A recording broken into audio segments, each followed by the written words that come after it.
Hi, boys and girls. I'm back with a new book. This one's called Harold and the Purple Crayon.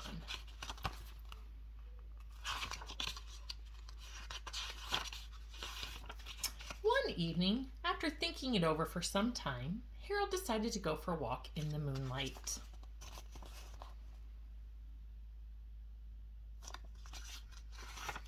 There wasn't any moon, and Harold needed a moon for a walk in the moonlight, and he needed something to walk on.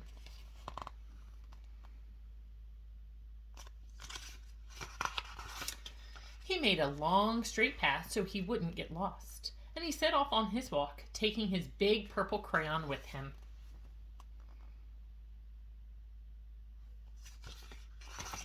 But he didn't seem to be getting anywhere on the long, straight path. So soon he left the path for a short cut across in a field, and the moon went with him.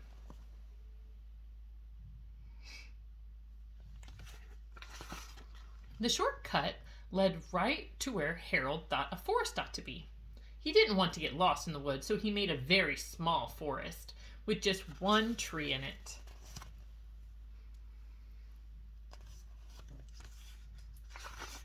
It turned out to be an apple tree.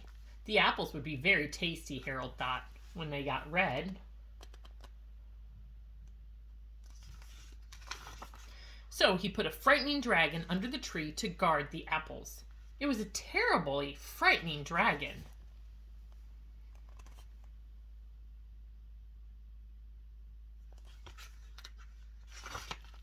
It even frightened Harold. He backed away, his hand holding the purple crayon.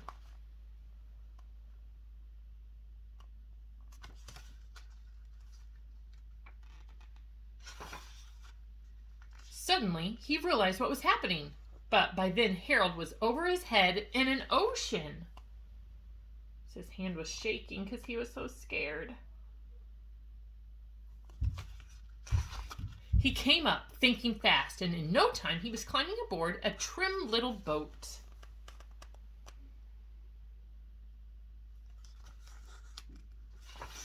He quickly set sail, and the moon sailed along with him.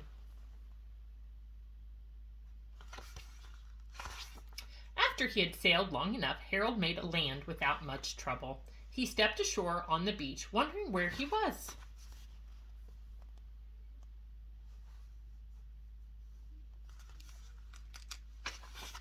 The sandy beach reminded Harold of picnics, and he thought of the picnics, and it made him hungry. So he laid out a nice, simple picnic lunch.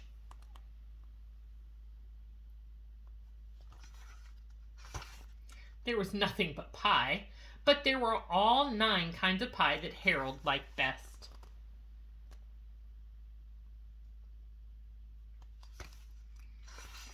When Harold finished his picnic, there was quite a lot left.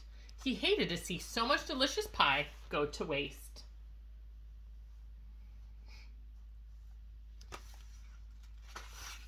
So Harold left a very hungry moose and a deserving porcupine to finish it up. And off he went, looking for a hill to climb to see where he was.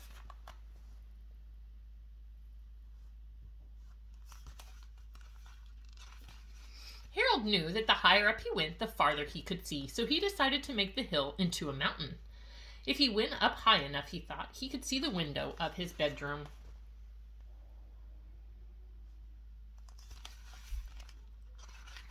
He was tired and he felt he ought to be getting to bed.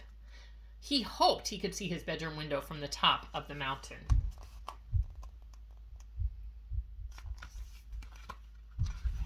But as he looked down over the other side, he slipped, and there wasn't any other side of the mountain. He was falling into thin air.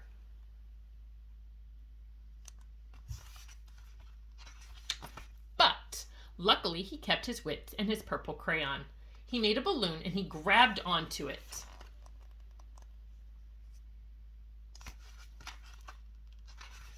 And he made a basket under the big balloon, enough to stand in. He had a fine view from the balloon, but he couldn't see his window. He couldn't even see a house.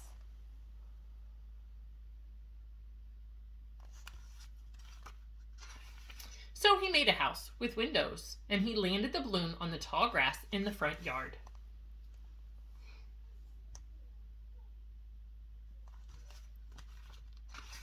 None of the windows were his window. He tried to think where his window ought to be.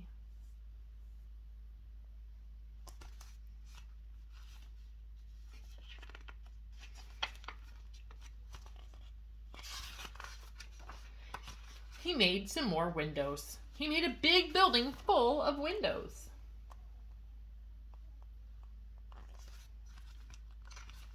He made lots of buildings full of windows. He made a whole city full of windows.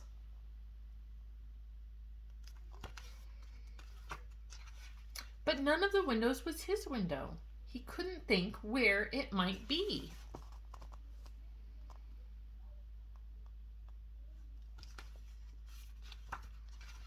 He decided to ask a policeman. The policeman pointed the way Harold was going anyway, but Harold thanked him.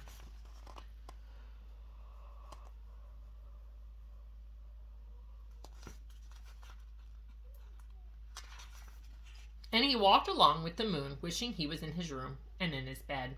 Then suddenly, Harold remembered.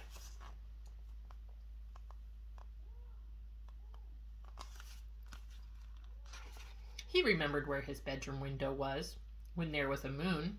It was always right around the moon.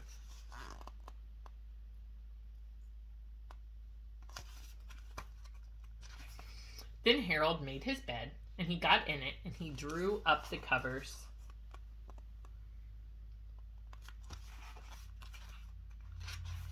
The purple crayon dropped on the floor, and Harold dropped off to sleep.